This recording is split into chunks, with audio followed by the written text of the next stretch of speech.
العالمين الذي لم يخلق الإنسان عبثا والصلاة والسلام على رسول الله وعلى آله وصحبه ومن والاه أما بعد. My brothers and sisters, indeed, I enjoin upon you and upon myself the fear of Allah Tabaraka wa Ta'ala. Alhamdulillah, we are in the month of Sha'ban, and we have few days to get into the month of Ramadan. And Allah Tabaraka wa Ta'ala, at every point in time, He always create opportunities for us to, get closer to Him. And one of those periods is, this month, which leads us into the month of Ramadan. In a hadith, we've been made to understand that the Messenger sallallahu alaihi wasallam, the month in which he fasts most is this month of Sha'ban. And then he was asked, why did he always, pay attention to fasting in this blessed month? Then he said, it is a period in which, the good deeds of the Muslims or the people is being raised to Allah Tabaraka wa Ta'ala. So he said he will be happy to see his deed being presented while he was in, fast. That is while he is observing fasting. That is meaning within the period he's also doing something that will draw him closer to Allah Tabaraka wa Ta'ala. And apart from the issue of raising our deeds before Allah Tabaraka wa Ta'ala, also it is a month that leads into the month of Ramadan, a month in which we fulfill one of the pillars of Islam. As said by the Messenger sallallahu alaihi wasallam in a hadith transmitted by Imam al-Bukhari, he said that Bunya al-Islam ala khamsin. He said Islam is built upon 5 pillars. Shahadat an la ilaha illallah, testifying that there is no deity worthy of worship except Allah, wa anna Muhammadan Rasulullah, and that Muhammad sallallahu alaihi wasallam is the messenger of Allah, establishing the prayer, iqam as-salah, ita' az-zakat, giving out zakah, and iqam as-salah, ita' az-zakat, wal hajj, and observing the pilgrimage to the house, wa sawm Ramadan, and fasting the month of Ramadan. So Ramadan is one of the pillars of Islam. So it is a period that also has great significance in the sight of Allah Tabaraka wa Ta'ala. So it is a period in which Allah Tabaraka wa Ta'ala doubles or multiplies our good deeds. So in you have the month of Sha'ban leading to that month. So it is a period, apart from your good deed being present, raised before Allah Tabaraka wa Ta'ala within the month of Sha'ban, it is also a period you're supposed to also get yourself, used to some good acts that you will be expected, or that you will be expected to observe in the month of Ramadan. It's like you train yourself into the fasting, you train yourself into Ramadan, because you are now going to have a period whereby you are expected to do a lot of those things, more of those things, because of the blessings and the benefits you are going to get in the month of Ramadan. Month of Ramadan, as we said, is a month within which you have opportunity of getting yourself closer to Allah Tabaraka wa Ta'ala. It's a month within which you have opportunity of trying to upgrade yourself spiritually. A period where you're supposed to is a platform for what? Spiritual growth, and at the same time a platform for humanitarian services. fasting, as we all might have known, it is what?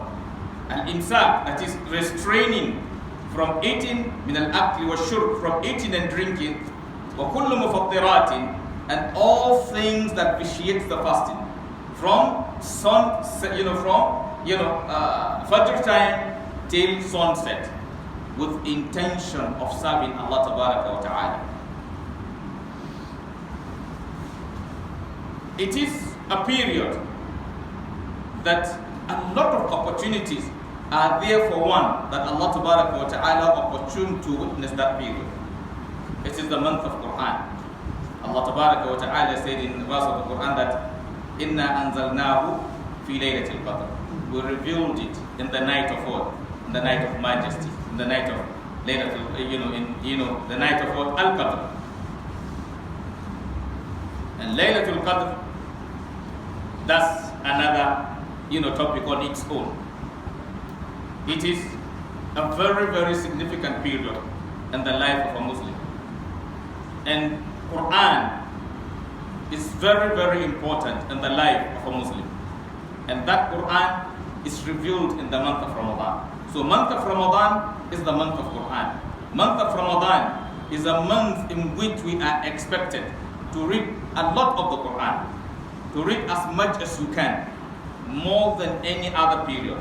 And like we said to ourselves from the beginning, the month of Ramadan, it is a month that Allah Tabaraka wa Ta'ala, generally good deeds, Allah said, يضاعف,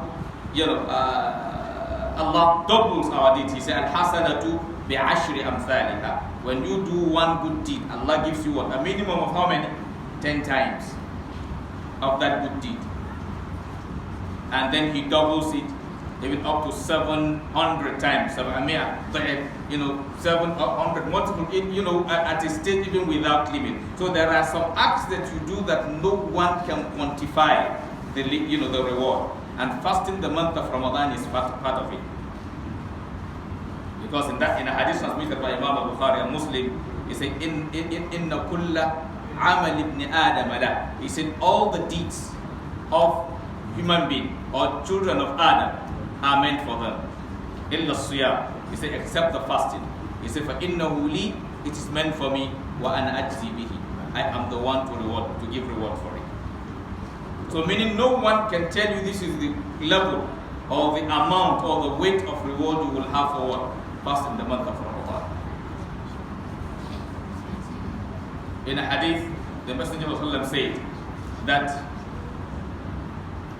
Man sama Ramadan, whoever observe the fasting of the month of Ramadan, imanan wa ihtisaban, in good faith, that is in believe in Allah Tabaraka wa Ta'ala and expecting the reward from Allah Tabaraka wa Ta'ala, he said غُفِرَ لَهُ مَا تَقَدَّمَ مِنْ ذَنْبِهِ. He will be forgiven his past sins. So fasting, like we said, is one of the pillars of Islam. So it is mandatory upon anyone who have the ability to observe it.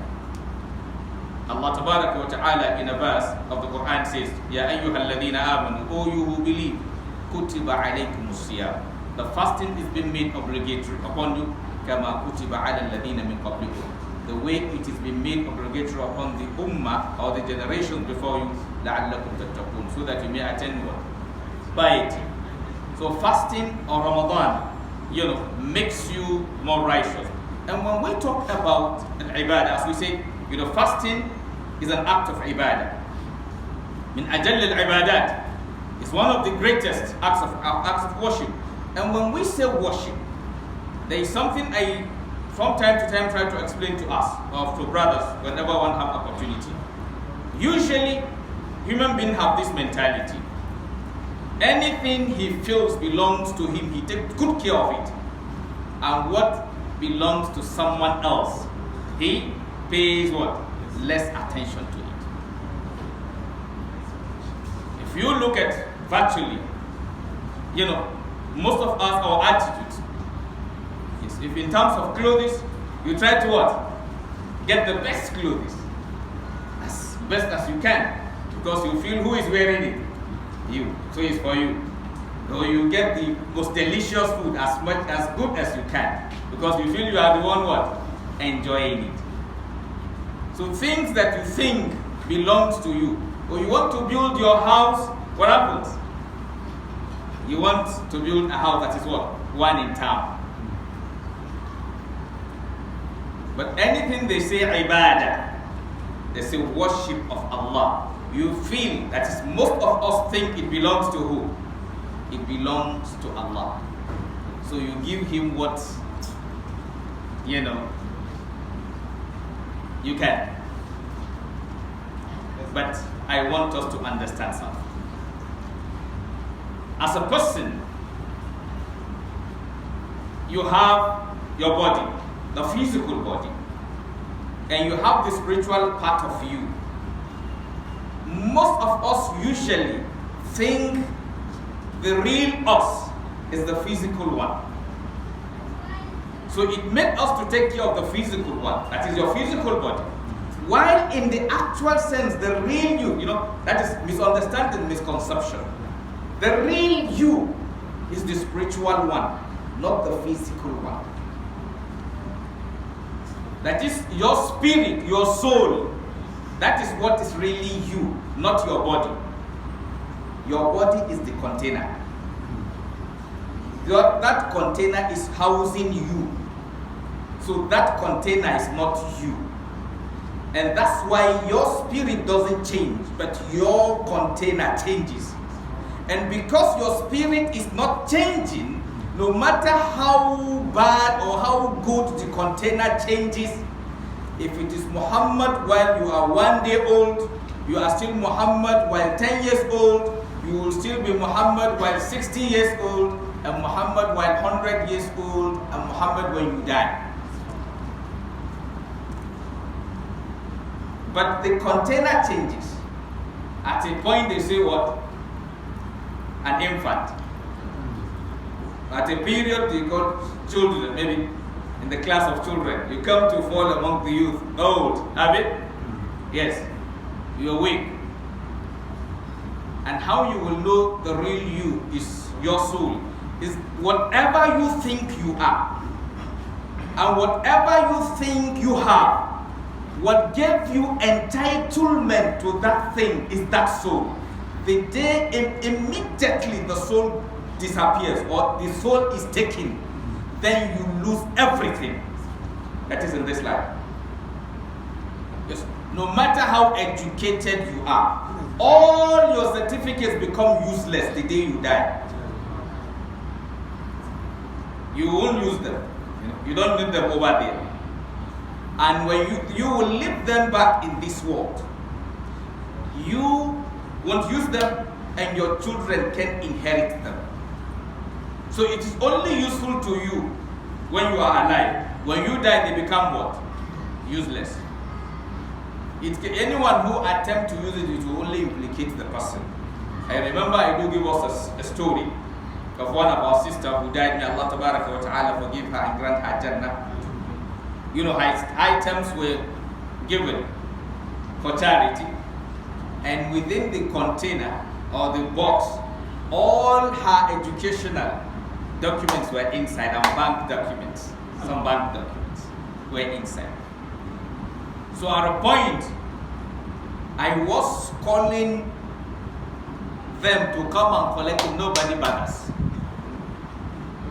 So I had to look for someone who can take it to them, to give to the person to take it to them, because it is of no value to them. Even if they collect them, nobody can use those certificates to get job. Anyone who decides to be, whether her father, whether her mother, whether her brother, or anybody, those certificates will cause that person what? Will land that person in jail. Those things have become a problem, because the soul using it is no more there.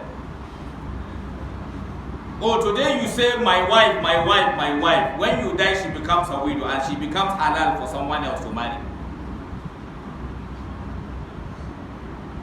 When you die, nobody is going to ask you to divorce her. You don't need any other formalities.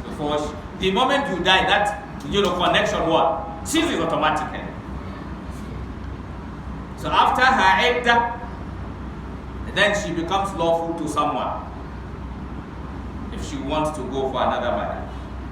So what gives you right to her is that soul. So if the soul goes, whether you like it or not, she's no more your wife. She was your wife, but not your wife anymore.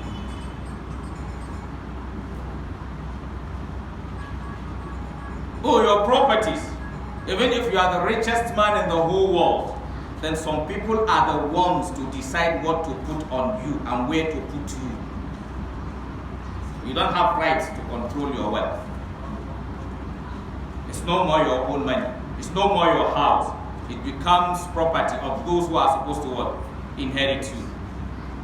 Whether you like them or not, that's not your own issue, because you can't say anything. So the real you, like I said, is what? Is your soul. That's why the container do changes. Or take for example, yes, if somebody have two hands today, so if he have accident and they cut the two hands, he doesn't have hands anymore, right? Will that change his name? No.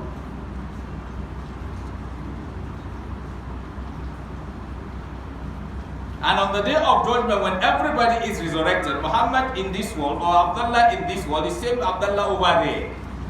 So it is the work he did in this world, based on that he will what? Be rewarded in the hereafter. So it is the soul that did all those things that will have what? Enjoy those deeds or suffer those deeds. وَلَا تَذِرُ وَازِرَةٌ وِزْرَ أُخْرَى. Allah says, no soul bears the burden of another soul. And لَيْسَ لِلْإِنسَانِ, nothing is for man إِلَّا مَا سَعَى, except what he does. وَأَنَّ سَعْيَهُ, it is his deed, so for Yura, that is going to do what? That is going to be presented to him. ثُمَّ يُجْزَاهُ جَزَاءً أَوْفَى, and he's going to be rewarded what? In accordance.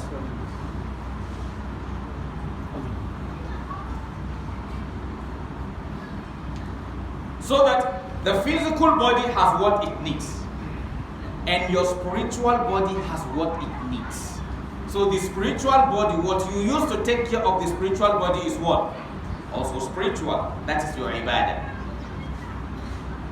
Somebody may look very handsome physically, but if morally he is not okay, that means he's what? Ugly morally. And the real him is that spirit. And that is why if somebody is very bad behavior-wise, then you will say he is bad or wicked. Even if he's the most handsome person physically, you will say he is a bad person. Why? Because his inside is what? Is bad. Moral-wise, that is, and you don't see the behavior. You can only see that behavior through his what? His actions. So by their fruits you shall what? Know them. So his actions tells you what is inside. I and you can see someone's inside. That's why you can't judge the person's inside. Allah can see that. And that's why his own judgment is what? More perfect. So the point I'm trying to bring out from here is this. This ibadah, which you are playing with because you think it belongs to Allah, it actually belongs to you, not to Allah. He only connected your ibadah to himself just to encourage you. He does not need your ibadah. I want you to understand this. Your ibadah adds nothing to him. He does not need you. He said, "Ma uridu minhum min rizqin, wa ma uridu an yut'imun. Inna Allaha huwa ar-razzaqu dhul quwwati al-matin." He said, "Man amila salihan." Whoever does what? Good deed. فَلِنَفْسِ is for himself. وَمَنْ أَسَاءَ. Whoever does evil, who suffers it? فَعَلَيْهَا is for himself. And let's have just a clear example for you to understand that when they say ibadah, it has nothing to do with Allah is this. When you say ibadah, it means doing what Allah commands you to do and abstaining from things what? Commanded by Allah. What if you check all the things commanded by Allah, they are things that when you do them, it gives you. You want to enjoy life. So Allah only designed what will give you a good life here, and then to make you do them to enjoy life, then He now connected those things to Himself. If not, Allah tells you, never take life, right? And he said, when you take life, you've committed what? A sin. So, when you don't take life, who enjoys that? Because the day you decide to abide by that, and the other person decides to abide by that, you can never have somebody who is an hired assassin. Because nobody is ready to take life. That means everybody can sleep with his eyes open. Sorry, closed. The day people decide to comply with Allah's injunction of don't take life, then nobody will become a bandit. By obeying Allah, your life is saved. By obeying Allah, nobody will will wait for you on the road to attack you to collect your money. That is an armed robber. Because Allah said, "La ta'kulu amwalakum bainakum bil batil." Do not devour or consume your wealth, each other's wealth, between you in what? In a wrong way.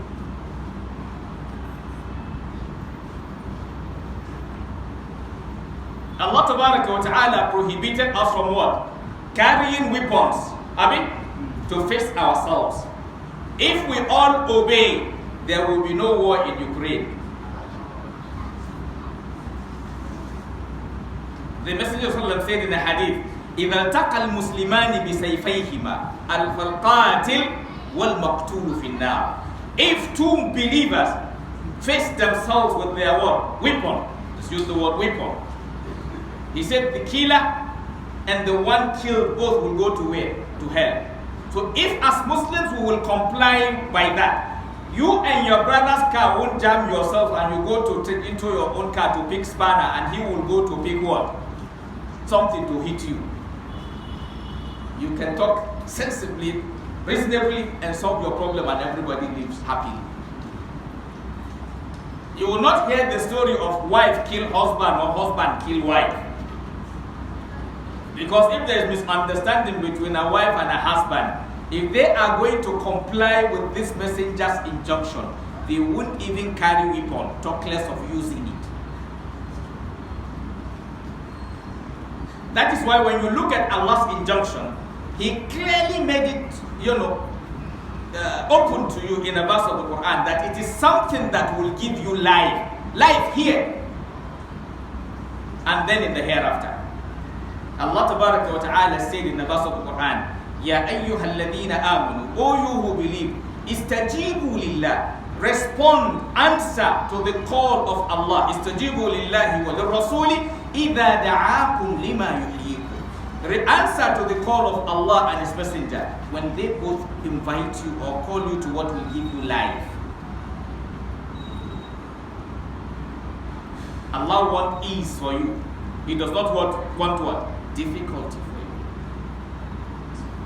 But you see, because we think ibadah is meant for Allah, it made us to play with them, or it made us to play with it, and it is making us to suffer today. Because what will fundamentally give you peace in this world is what? Protecting your spiritual life. If you give preference to your physical life over your spiritual life, you will suffer. It's a law of nature. It's a law of nature. It is something known in every environment. When you misplace priority, then something will what? Things will go wrong. When you put first, second, and second first, problem will come. You are creating problem. You will suffer it. So for you to enjoy life, you must know what's supposed to come first and put that thing first. It's just like as a person, what really belongs to you is your spiritual life. Your worldly life or your physical life is aimed at what? You are supposed to use that to what? To strengthen your spiritual life. But unfortunately, most of us sacrifice our spiritual life for the sake of what? Our worldly life. Allah says, "Bal tu'thiruna al-hayat ad-dunya." You give, it's a verse we read almost every day. Most especially those who do Sha'ban and Witr. In Surah Al-A'la, Allah says you give preference to the life of this world. وَالْآخِرَةُ خَيْرٌ وَأَبْقَى. The hereafter is what? Better and everlasting. One rule of nature is this: any community, any environment that gives preference to the world over the hereafter, that environment will get what will suffer. أقول ما تسمعون وأستغفر الله العظيم الجليل لي ولكم ولسائر المسلمين من كل ذنب وخطأ الغفور الرحيم.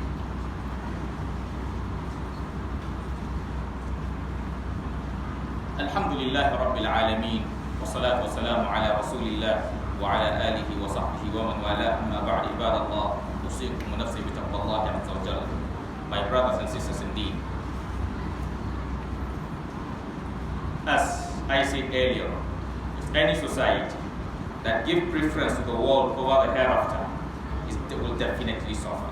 Like I do remind us, for those of us who can remember, from time to time, success of things in life goes according to this level. The most successful thing in life is what is done for the sake of Allah. And the reason why anything done for the sake of Allah is more successful is this. Anything you do for the sake of Allah, if you obey Allah, in an attempt to obey Allah or to take care of Allah's injunction, you are only going to benefit yourself, because Allah will only ask you to do things that will benefit you. Let me put it in another way. If you are servant to Allah, you the servant, you are the one benefiting from the master, that is Allah. He doesn't benefit from you. But if you are servant to any other thing which is not Allah, it is that thing that benefits from you more, not you benefiting more from that person. If you are working in a company, if the company is paying you 200,000, that means you are actually maybe bringing 1 million to the company before it is giving you 200,000. Because you cannot bring 100,000 into the company and the company will pick the whole 200,000 and give you. Take for example, if you are maybe a driver, simple calculation. Let's assume you use a car for hire, and now maybe at the end of every month you bring 100,000 for your master. And you don't expect your master to pick the whole 100,000 and hand to you, because out of the money you are bringing, he needs to take out money for what? For fuel. He needs to take out money for what? Maintaining that vehicle. He needs to take out money for what? Maybe for his own expenses. Then he will now also give you your own due. But in the case of Allah, 100% of your deed, you are the one benefiting. He has nothing, because in his own case, you will do one. Minimum reward he gives you is times 10. Minimum. You do one deed, he gives you how many reward? Reward equivalent minimum times 10. That is Allah. That's why to be a servant of Allah is something you will be proud of. But you will not be proud to be a servant of another person. If they say somebody is a slave, he is not proud of being a slave to his master. His master is happier than him. Or by even that rule, you say that, yes, he does things for his master. But in the case of Allah, he does things for you. You need him. He doesn't need you. That is Allah. Like I usually remind us, what he was before you came into existence, that's what he will continue to remain at any point in your life. Before you came into existence, he is Allah. When you came into existence, he is what? Allah. And the day you will go out of existence, he is still Allah. So your presence, your absence have nothing to do with his own status. But any other creature, your presence and absence changes that person. Anybody. Yes, today, may Allah bless our president. He is a president because we decided to say, okay, rule us for how many years? 4 years. So after 4 years, we will ask him to step aside and someone also gets in. Then he becomes what? Former president. Oh, maybe you marry a lady. Oh, she will say, maybe before you marry her, she will say, I'm single. After marriage, she will say what? I'm married. Or maybe if you divorce, she will say, I'm a divorcee. Or if you die, she will say, I'm what? A widow. So your presence and absence in her life is changing something. It's altering who she is. You set up your business, you are alone, you are running your business. Then when you employ some people, you become Oga. Yes. Maybe the person you are Oga to, if you buy over your own business, you become your Oga. Yes. Some companies are there. Some owners now where their staff. Yes, I've known of a friend who said one time to a brother, also he's a friend, he's older than me. He so had companies. Then at a stage, he ended up becoming a staff in his own company. And somebody who was a staff in the company becomes the owner of the company. Yes. People go and check and see. Some companies are there like that. At one time, the owner is what? Is a staff. And the staff now becomes what? The owner. Yeah.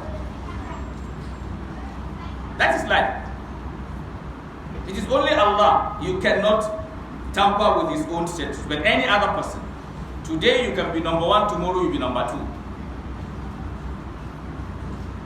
We have so many examples. So many examples.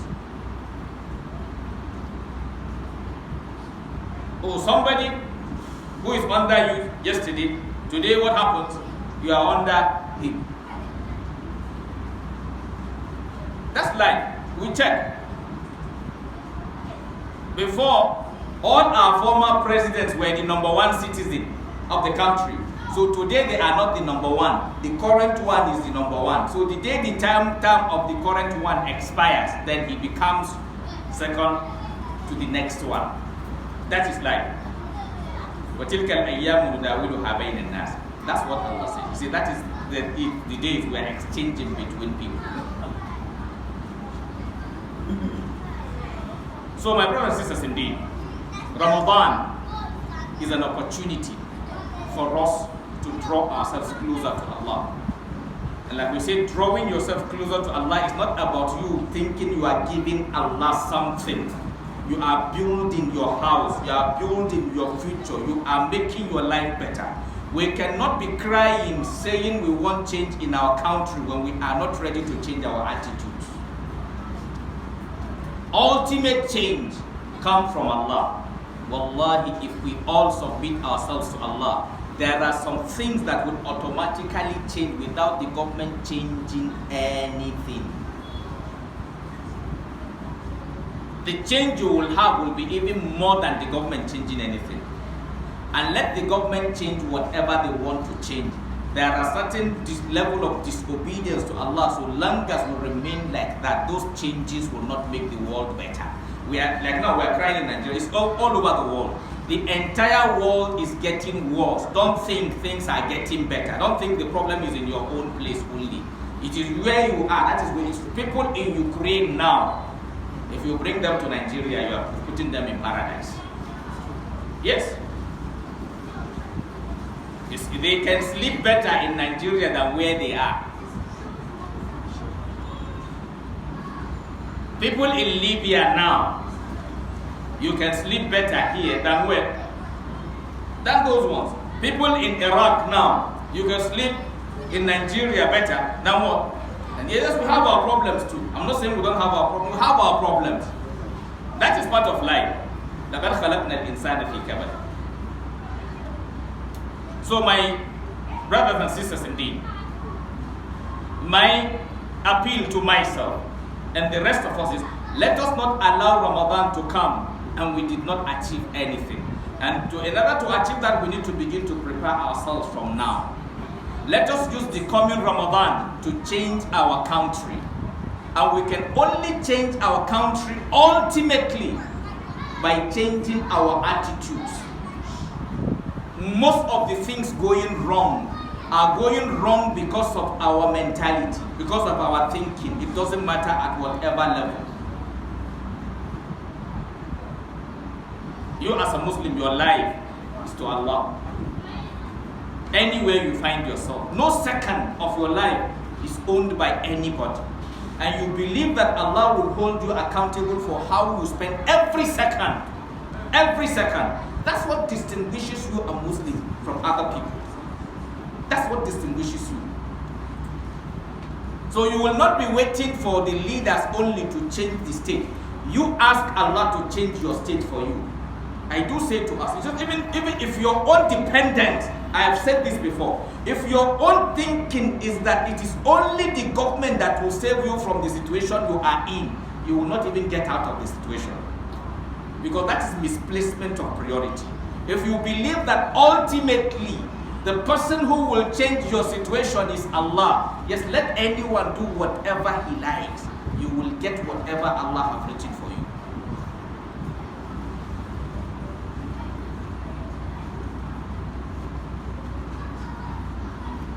There is war in Ukraine, and don't be surprised to know that there are some people now running to Ukraine because with this war, that is when they are going to make it.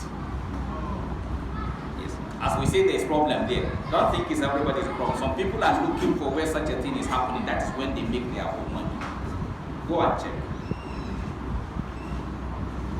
Go and check. Some after the Ukrainian war, they will become multi-millionaires. Just like as during the little fuel crisis, some people are there praying for the fuel crisis not to finish, not to stop. Because that is what? Their own money making time. So anything you see as a problem is opportunity for somebody. But unfortunately, you know, as humans, we always look at the problem side. We don't look at the opportunity. Yes, let Nigeria be worse than this. Put your hope in Allah. If you expect them to do and they did not do, you try your own effort and pray for Allah to guide you. Allah will save you out of the situation. Like I do say, don't hand your life to anybody. Hand your life to your maker. Anywhere you find yourself, if it is a place you can change. If it is a place you cannot change, then try your best. Try your best. Like now, as a Muslim, you can practice Islam very well in Nigeria. And if Allah moves you to Russia, you can still be a good Muslim in Russia. You can still be a good Muslim in Imo. You don't have to be only in Kano to be a good Muslim. But Kano government will help you achieve that. Imo government may not bother about that. But yes, when you come to where the government will support you, use your effort and use the government support. When you come to where the government will not support you, use your own effort and rely on your maker. That's all. You rest. That's life. That's life. But if you think things have to go in a particular way, you are only giving yourself headache. May Allah Ta'ala save us out of the situation. We keep praying that Allah Ta'ala may He change our leaders. Make them people who will be more conscious of their responsibility to the people. People who will remember that yes, a day is coming that they will account for how they, handle or manage their leadership. Whatever they will do not to be able to answer correctly, may Allah save them. Because if they do that, they will be saved and we will be saved. And what we too will do that, yes, on the day of judgment, we cannot escape from the wrath of Allah. May Allah save all of us from it. And no matter the challenges, may Allah give us the wisdom, may Allah give us the strength to be able to do what will give us a good life, whether anybody likes it or not. Because we believe the person upon whom our life is in His hand is Allah. And He can give whatever He likes to whomever He likes. And whatever He has destined for us, nobody can stop us. And what He has not given us, nobody can give us. ربنا آتنا في الدنيا حسنة وفي الآخرة حسنة وقنا عذاب النار اللهم يسر لنا أمورنا واستر عوراتنا وآمن روعاتنا واحفظنا وتوفق الصالحين عباد الله قوموا إلى صلاتكم رحمكم الله